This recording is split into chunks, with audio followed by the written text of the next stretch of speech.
Hello everyone, कैसे हैं आप सब लोग। आशा करता हूं आप सभी लोग अच्छे होंगे। मैं राहुल तिवारी आप सबका स्वागत करता हूं अपने यूट्यूब चैनल पाई पाठशाला पर। आज हम class 9th math NCERT polynomial बहुपद एक्सरसाइज 2.2 इंट्रोडक्शन देखेंगे। ठीक है, तो हमने पॉलिनोमियल देख लिया था, कांस्टेंट जो भी था वो सब हमने पहले इंट्रो में देख लिया था। आज हमें क्या देखना है, जीरोज ऑफ द पॉलिनोमियल।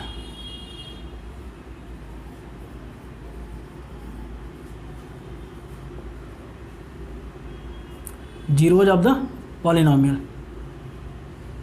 आज हमें ये देखना है, बहुपद की घात बहुपद का शून्यक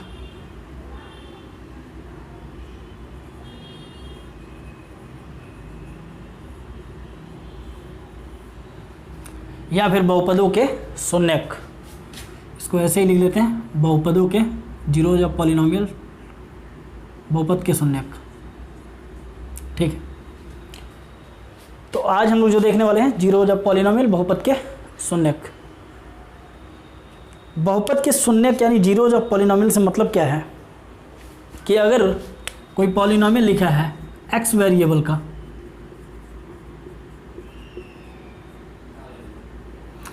x² + 2x - 3, अगर कोई ये पॉलिनोमियल x वेरिएबल का लिखा है, x चर का कोई बहुपद लिखा है। ठीक है, सिंपल पहले लेके चलते हैं, इसको भी समझेंगे।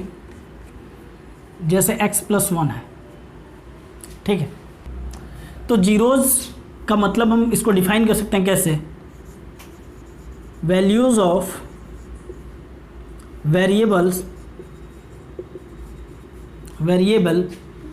at which polynomial becomes zero. मतलब बहुपद में जो वेरिएबल है x, जो है जो भी वेरिएबल हो x y z, उसका वो मान जिस पे ये पूरी पॉलिनोमियल जीरो हो जाए। मतलब कहने का मतलब है px = 0 हो जाए, पूरी पॉलिनोमियल जो है जीरो के बराबर हो जाए। तो अगर x + 1 है, x + 1 जीरो के इक्वल होना चाहिए, है ना। तो x की वो क्या क्या वैल्यूज हो सकती हैं, x की क्या क्या वैल्यूज हो सकती है। तो देखो, अगर लीनियर पॉलिनोमियल है तो सिर्फ और सिर्फ उस पॉलिनोमियल की जीरोज की जो संख्या होगी, नंबर ऑफ जीरोज जो होंगे, सिर्फ और सिर्फ 1 होगा। मतलब एक ही इसका कोई शून्यक निकलेगा।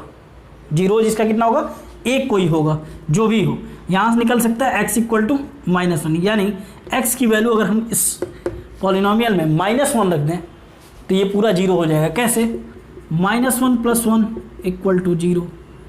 तो px पूरी पॉलिनोमियल जीरो हो गई। तो x का वह मान जिस पर बहुपद जीरो हो जाए, है ना, x का वो मान जिस पे बहुपद जीरो हो जाए। और रैखिक बहुपद के शून्यकों की अगर संख्या बोली जाए तो वो सिर्फ और सिर्फ एक होगी, एक शून्यक इसका होगा। अगर वही क्वाड्रेटिक पॉलिनोमियल हो, द्विघात बहुपद हो, तो उसके शून्यकों की संख्या 2 होगी।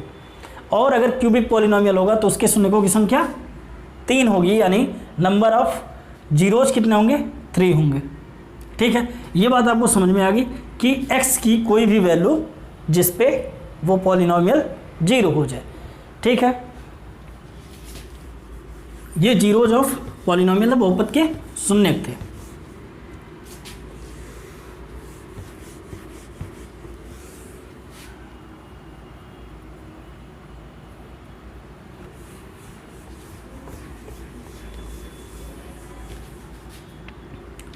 अब अगर कांस्टेंट पॉलिनोमियल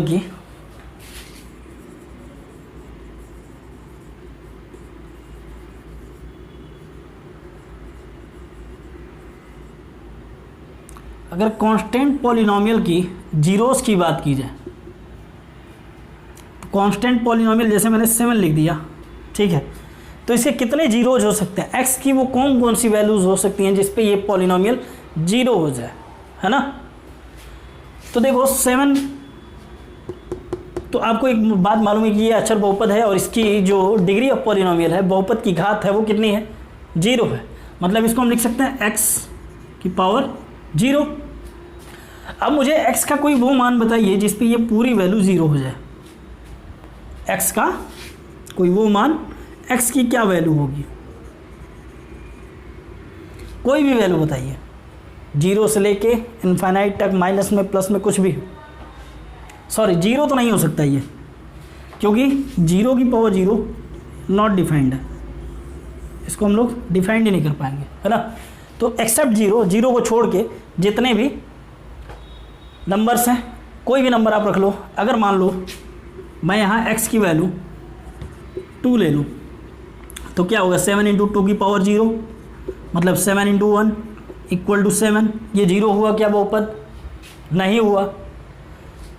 आप बोलोगे सर x की पावर 300 ले लो, ले लिया, 7 इंटू 3 300 की पावर 0, 7 इंटू 1 7। क्या ये 0 हुआ? नहीं हुआ।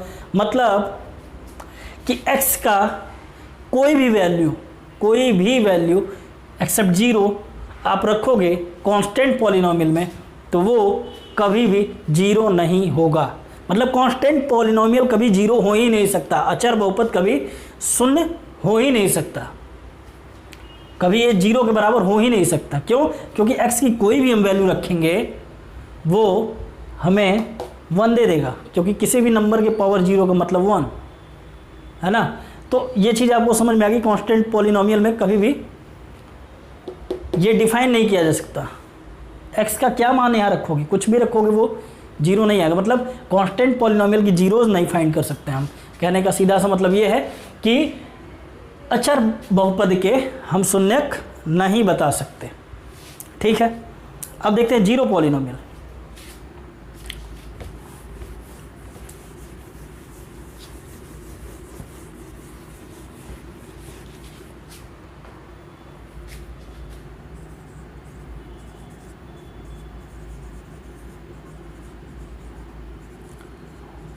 शून्य बहुपद क्या होता था? 0। सबसे बड़ी बात तो इसकी तो हम degree of polynomial he define नहीं कर सकते। डिग्री ऑफ पॉलिनोमियल क्यों नहीं डिफाइन कर सकते? क्योंकि 0 इंटू अगर x की पावर m लिख दें तो भी 0 आ जाएगा। मतलब x के जितने भी वैल्यूज आपके दिमाग में आ सकते हैं, जितने भी इनफाइनाइट, अनंत, वो सभी यहाँ आप रख दोगे फिर भी ये पॉलिनोमियल 0 ही होगा। क्योंकि यहाँ पे अगर आप बोलो कि सर 0 यहाँ रख लो और यहाँ x यहाँ रख लो 525 और उसकी पावर कर चल लो 300, तो भी ये 0 आएगा। क्योंकि आपको मालूम है यहाँ कोई भी नंबर आएगा 0 से मल्टीप्लाई होकर क्या हो जाएगा? 0 हो जाएगा। तो दो बातें मेरी क्या चीज़, कांस्टेंट पॉलिनोमियल में x की वैल्यू, सॉरी जीरो पॉलिनोमियल में x की वैल्यू आप इनफाइनाइट कुछ भी रख सकते हो, और कांस्टेंट पॉलिनोमियल में आपने अभी देखा कि x की वैल्यू 0 छोड़ के आप कुछ भी रखोगे वो 0 नहीं होने वाला। मतलब कांस्टेंट पॉलिनोमियल की जीरोज हम नहीं बता सकते, डिफाइन नहीं कर सकते। क्यों? क्योंकि कुछ भी रखते हैं तो वही नंबर आ जाता है, दोबारा वापस वही नंबर आ जाता है। ठीक है, लेकिन जीरो पॉलिनोमियल में आप जितने भी नंबर्स हैं आप रख दोगे तो ये 0 हो जाएगा। तो इसके जीरोज इनफाइनाइट हैं और उसके जीरोज डिफाइंड ही नहीं है। उसके जीरोज आप क्या रखोगे? तो बात आपको समझ में आ गई होगी कि जीरोज ऑफ पॉलिनोमियल क्या होता है। जीरोज ऑफ पॉलिनोमियल मतलब x की वो वैल्यू जिस पे पॉलिनोमियल 0 हो जाए, चाहे कोई भी पॉलिनोमियल हो। ठीक है, तो ये बात आपको समझ में आ गई है, अच्छी बात है। आपको वीडियो अच्छा लगा हो तो लाइक कीजिए, शेयर कीजिए, सब्सक्राइब कीजिए और बेल आइकन दबाना ना भूलें, जिससे कि आपको नोटिफिकेशन मिलती रहे और आप पढ़ते रहें।